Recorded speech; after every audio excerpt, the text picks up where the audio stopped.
Hi, I'm Pat DeLong, and I wrote a book 11 years ago called The Life and Times of Billy the Kid. And I had it self-published by First Books, blah, blah, blah, and they did the cover for me, and it was my first book that I had published. But I was never really happy with it. So in 2003, I went back and visited the book again, rewrote some chapters, added some artwork, and redesigned the cover.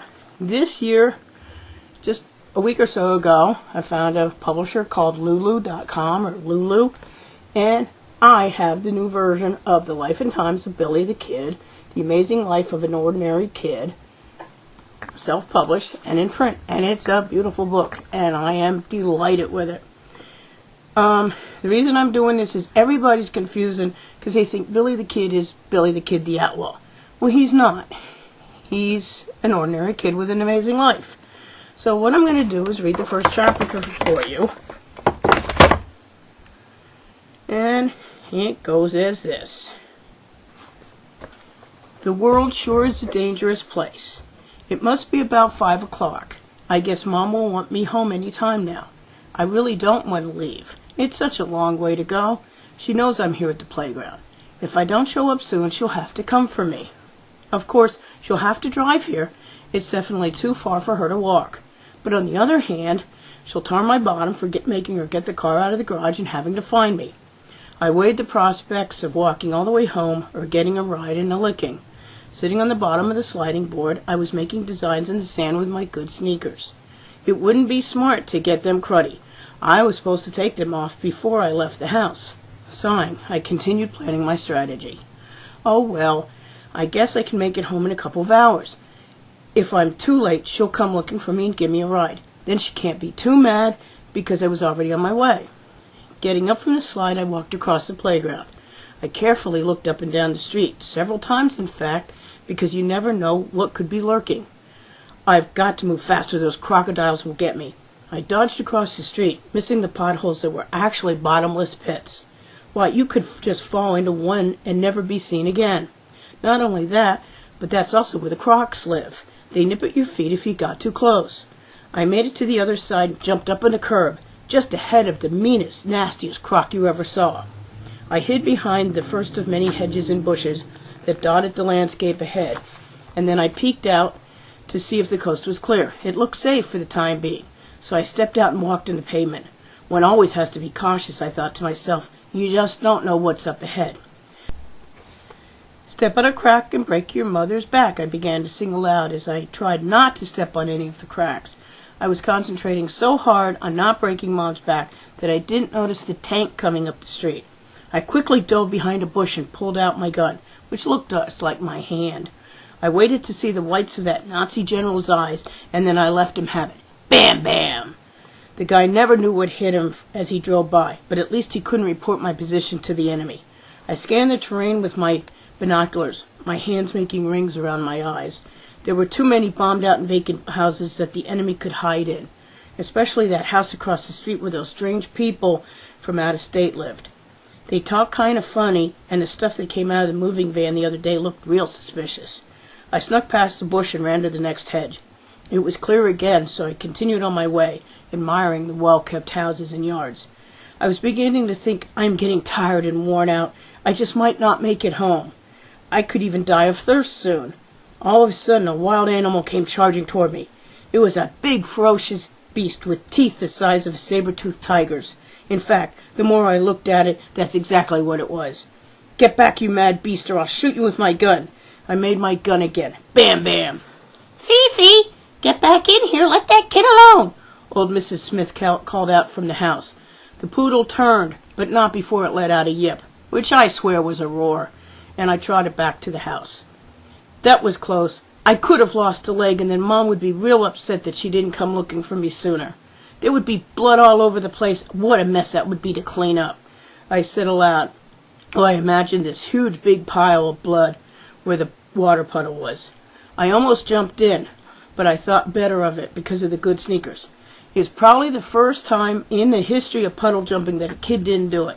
Mom should be real proud of me and give me an extra dessert, I thought to myself, as the impulse was still overwhelming to take the jump.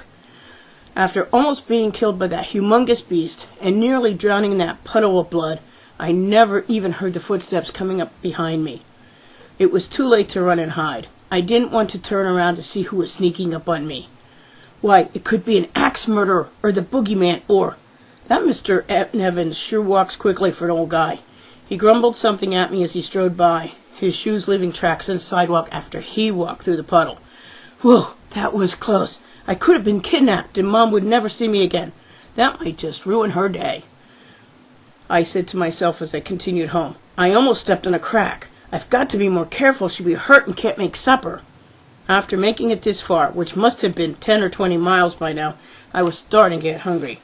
I should definitely get that second dessert. That old guy walked right through the puddle and I didn't. I have to tell Mom that. I finally made it to the end of the block without any more mishaps and stood on the curb. One more perilous raging river to cross. I must be careful. I'm nearing total exhaustion. Any minute now could be my last. With my last ounce of strength, I dodged the crocs and the tractor trailers that were bearing down on me to make me into a hood ornament. As the guy in the pickup drove by, he barely noticed that he missed hitting me by 5 or 10 feet. After making it successfully to the other side, my victory dance would have made any of those pro football guys jealous. I vaulted over the fence that surrounds my yard. My momentum carried me the 30 feet across the front yard as I dodged the linebackers, defensive ends, and anybody else that thought they could tackle me. I leapt to the top of the step leading to the front door. What a leap! Superman would have been proud, I exclaimed as I walked into the house. Take your shoes off right there, and don't you walk in on the carpet with them, my mom called from the kitchen. We'll eat when your father gets home. I wasn't even late. She's not even worried about me. All those dangers I faced to get home, and she'll never even know. The TV was on, and I sat down on the floor in front of it and watched whatever was on. It was some kind of action show. There was a car getting blown up, so that should keep my attention, at least for a while. Dad came in the front door and walked around me to get into the kitchen. He glanced at me and shook his head. He gave Mom a quick peck on the cheek. Wasn't there some report or study out about too much TV stifling a child's imagination? She had too many other things going on to really care at the moment. Isn't there something better than that stupid boob tube? Whatever happened to reading books? He questioned again. Mom finally had supper ready and called me to the table. When we were all seated, Dad asked me, "What did you do today, kiddo?" "Nothing," I replied quietly. "See what I mean? Billy has no imagination. Boy, when I was that age, I played army and was Tarzan, fighting crocs and tigers. Oh well, I just don't understand these kids today. Just no fantasies."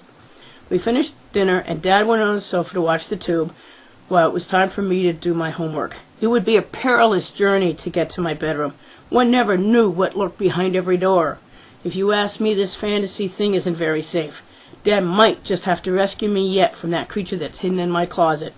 He'd probably have to tell me that it would be safer to watch TV.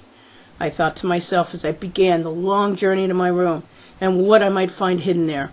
I knew for certain that there was something under my bed, and just one of these days I would have to deal with it.